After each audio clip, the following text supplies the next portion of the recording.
फुदकते रहते हैं ना हम लोग। बैठा लिए अपने 4-5 दोस्तों को, बता रहे हैं कि साहब आज हमने 3 चैप्टर कर लिए, आज हमने फलानी बुक का बहुत ही टफ क्वेश्चन सॉल्व किया है, हमारे ये छोटे मोटे टेस्ट में बहुत अच्छे नंबर आ रहे हैं, हम तो फोड़ देंगे, एग्जाम में 200 नंबर 250 नंबर मार देंगे। फिर क्या हुआ? नहीं आया रिजल्ट, है ना?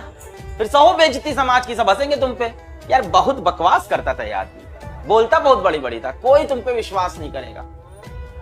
अरे संत बनो, योगी बनो, शांत रहो, एकदम शांत, एकदम साइलेंस में, और अपना तप करते रहो, अपना तप करते रहो, शांत। कोई पूछे कैसा चल रहा है, हाँ ठीक है, किसी से बात नहीं करनी। कोई बोले क्या हुआ भाई, पागल हो गया? हाँ भाई पागल हो गया हूं, माला डाल लूंगा मैं तो जप करूंगा।